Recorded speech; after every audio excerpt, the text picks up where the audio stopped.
All right, you were tuned into Bowks Talking Bouts. You know who this lad is. He's headlining PFL Pittsburgh and going to be taking on Bryan Battle on March 28th. Quite the massive event for the company and a lot to talk about. Great having Johnny Eblen on Bowks Talking Bouts. How's it going, man? Good, man. Just got done training and ate some lunch with my wife, and now I'm chilling, talking to you and doing some interviews. So, what questions you got for me?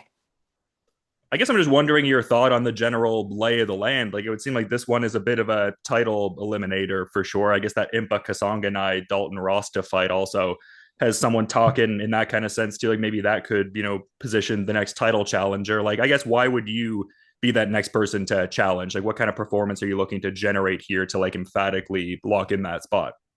I think just in general, I've beaten the challenger twice. I was beating the current champ the whole fight, and lost in the last few seconds. Um, Dalton and Impa have both lost to a guy I've beat twice. I think I'm clearly the guy, to fight for the title next. Um, Obviously, I want to go out with an impressive victory on the 28th, to really just put an exclamation point on it. But I think I'm well deserved of a title shot after this. Yeah, and I guess relative to your thoughts on who you'll see on the other end of that, like obviously it, is happening today, the card as of this recording, but that PFL Madrid championship fight with Costello Van Steenis and Fabian Edwards, like who do you ultimately see emerging from that as the champion? Either guy, I think they both have a good shot of beating each other. Van Steenis has a little bit more well-rounded game, I think. An edge in the grappling. I think Edwards has the edge in the striking on the feet, you know. But a fight's a fight. Anything can happen. I think, it's a coin flip, in my opinion. I faced both guys. Both guys are really, really, really tough. Um, Obviously, I want Van Steenis to win so I can get my revenge after I beat Bryan and get the title back, That's ultimately what I want, but it is what it is. Life isn't perfect, and if Edwards wins, I'll fight him for a third time and take that belt. Yeah, and it's interesting because I saw you talking about that Costello Van Steenis fight, and it didn't seem like you were couching it in any particular context, but just telling that fuller story about how you'd gotten injured at a certain point in the camp, and maybe a pullout should have transpired there. So I would think a rematch with someone like Van Steenis would give you like, I guess, a closure piece, like in terms of like a full preparation, fully optimized Johnny Eblen in that kind of scenario. Yeah, and I chose to fight, so no excuses. It is like I've had previous camps where I've been injured, and I came out and obviously I had won. Things aren't perfect all the time, but I think it was just like a multiplier of things. I was going to South Africa. My whole corner couldn't go because they had to go corner Dustin Poirier the same weekend, and then also I had an injury in camp, and I think it was just like a lot to handle. Um, and yeah, I think getting a rematch with the full camp, hopefully not so many things all at once, and being able to get my revenge again. I honestly, at the end of the day, like regardless of who has the title, that's really the end goal is to reclaim that title and defend it as many times as I can. No, for sure. I feel like that's been the story of your career for several years now, being in those championship scenarios. And I mean, yeah, one of the best middleweights in the world. You obviously see yourself as that, top middleweight. And that quote that goes around on Reddit is talking about how, I guess, just, I mean, paraphrasing a bit, but just in terms of like, I can see myself beating any middleweight on the planet. And it seemed like you kind of recently were involved in a bit of a scenario kind of tied to that. Like you were talking to Jorge Masvidal, and it seemed like a bit of a kerfuffle popped up with Khamzat Chimaev when you were kind of touting Strickland as someone who could, beat him and regain the middleweight title. Like, what are your thoughts on that whole situation with Masvidal and Chimaev and etc.? Um, yeah, I think Strickland has a good chance at beating Chimaev. With his style, you can't just manhandle Strickland like that. You can't just hold him down. You can't just wrestle him like he fought DDP. And I think if he makes it a fight like when he had a fight with Gilbert, where there was moments that, I mean, honestly, I think Chimaev kind of let Gilbert up a couple times because he didn't want to deal with the grappling, deal with the BJJ on the ground. But the more of a dogfight it is, I think it's better for Strickland, and I think he can make it a dogfight. Um, Especially if he keeps the fight on the feet, I think he has a better odds at winning. And I'm gonna try to go out and I'm actually gonna go out and help him after my fight and get him prepared for Chimaev. I think I'm a good look for him. I think we push each other, and it's always great training. So as long as Sean's healthy and focused, I think he has a really good shot at winning the title again, man. Yeah, for sure. And this was kind of more of something from, I guess, like a few years ago when he's more like a middleweight fixture kind of fighter, but talking about Alex Pereira and saying that you would beat him, 10 times out of 10 sort of thing. Like, what are your thoughts on his attempt to, become a three division UFC champion and fight Ciryl Gane at that White House card? That's you're talking about Pereira? Yeah, the Pereira Gane fight. Yeah. Oh yeah, yeah. I mean, he's a big dude. I've seen him in person. I'm surprised he made middleweight. You know, uh, when it comes down to that, though, him going up in weight class is beneficial for him because of the fighters that are there. There's not very many wrestling heavy, grappling heavy guys. The higher the weight you go, you know. Um, and I think for his fight style with striking, going up in weight class is a good thing for him. He's gonna he's gonna run into a lot less problems going up in weight, if that makes sense. Also, heard he cut a lot of weight, so it's probably good for him to even go up to heavyweight because that dude's big. He can get big, and he's also getting older, and weight cuts start getting harder as you get older. So, I could possibly see him being a three division champion. That's awesome.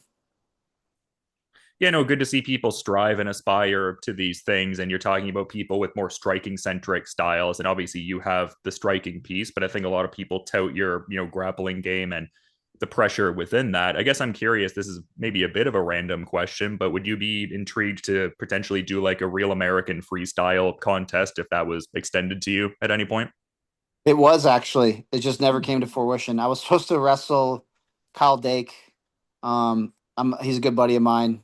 That was supposed to happen, but that it didn't end up to coming fruition. And then I was supposed to wrestle Carter Sirachi on the Miami card because I was like, at first I was supposed to wrestle Kyle. That fell through, and then they said Carter, but then it didn't really happen. And I haven't really heard from him since. At the end of the day, I'm a fighter though, but I would love to wrestle in between, make some money, or even grapple. Um, but it has to make sense. And yeah, I was trying to get on, Real American Freestyle, but it just didn't really happen. So it is what it is. Yeah, no, it's just cool to see the different opportunities out there for combat sports athletes. Like, I mean, ATT is always all over the MMA landscape, but in terms of people who at least have like historically trained there, like, I mean, that Netflix MMA card has a couple, compatriots there like Junior Dos Santos and Felipe Lins taking on Gable Steveson and Francis Ngannou, respectfully. So yeah, just in that spirit of Oh, good so to they see. Yeah, they they just recently said Gable and Junior, huh? yeah, that's like a relatively recent one that they dropped. Yeah. Yeah. So it's funny because Bo came in because was at the gym. It was like earlier this week, and he mentioned it, and I was like, "What the heck?" Because they hadn't announced it yet, and they went up. I think Dan Lambert went up to Junior and was like, "Hey, did you hear about this fight with you and Gable?" And he's like, "I haven't heard about it yet." So I guess he didn't even know, but Bo, it was like funny, but then it ended up happening. So that's awesome. I like that fight. That's a good fight. Um, but yeah, I think that's awesome that they're putting on this Netflix event, and that's a fight I want to see. Um, and I think Philippe fighting Nagano, that's huge, and it's really big for Philippe's career, and all these guys are making money, and I think it's great for fighters. That's kind of wild that it got announced and Dos Santos wasn't privy to that piece. But yeah, I guess shows his gamesmanship too, I suppose. Dude, yeah. I mean, that guy's a game. I mean, former world champion, always good vibes. He's been in and out of the gym a lot lately, but I'm glad to hear he has a fight coming up, and think it's gonna be a good one, man. Yeah, and you mentioned Bo stepping into the gym. Like, how does he get it done against Nickal-Daukaus at that UFC White House card coming up in June? I think Bo is gonna beat this guy up, man. He's really been getting a lot better, mixing his striking, grappling. Um, and he's just truly a student of the sport. Um, I'm glad that he came out before he even had the fight signed, and usually he's up in PA and he only comes down for camps. But it's been good to have him come for a longer stint and train with us. And I'm really seeing his game evolve. I think if he goes out there and does what he does well, grapple, but also, mixes striking in with it. And I mean, his last fight, he got a knockout. So, it shows that his striking's evolving as well. I think he does what he wants to, Kyle, and he's going to get the win for sure. Yeah, and it was mentioned a bit earlier, the Poirier shout out. I was seeing some report going around where Poirier, I guess, mentioned that he had pitched a Nate Diaz Zuffa boxing fight. And I guess donning the bigger gloves, I guess someone who seems close enough with Dustin Poirier, do you get the sense that he's navigating some sort of competitive return, whether it's boxing or something else? I think so. When you're a fighter like that, man, especially Dustin, such a game guy, um, and you get paid enough to do it, I think that competitiveness is always there. It's hard to get it out of a person. I think retirement always it makes you want to dip your toe back in. And I think if the right name pops up and the money makes sense, I could see Dustin coming back and getting into some boxing. Yeah, I mean, just such a cool landscape for sure. I guess like one of the last things for you, like, what do you think? I guess the predominant sentiment is going to be about you after this fight. Like, what is the discourse going to be centering on and everything like that? Like, we're talking about title eliminators and, fighting a former UFC vet in Bryan Battle. Like, what is the discourse ultimately going to be? What are people going to be saying about Johnny Eblen after March 28th? I'm not too worried. I don't really care. The discourse in my head though is I'm going to get that belt back. That's the only thing I'm focused on, getting the belt back and getting my champ payback. And people are going to say what they're going to say, and it is what it is. I'm not too worried about it, and just looking to put on good performances and have fun and make money and get the belt. Yeah, that could serve as a great parting thought in and of itself, but also figured I'd give you the floor if you did have a final parting thought you maybe felt inclined to add as we're wrapping up, man. No, I think that's a good way to end this. Yeah, man, I'm not worried about what people think. I'm worried about myself and getting that belt and making the most money I can. Um, can't wait to fight March 28th and beat up Bryan Battle. No, it's a great fight, man. Super stoked to take it in and everything like that. I mean, just really, jumps off the page, a very exciting fight. And to that point, thank you for the great insights before such an intriguing fight at PFL Pittsburgh. All the best leading into March 28th. But until then, you have a good rest of your day, Johnny. Thank you. Appreciate it. You too, man.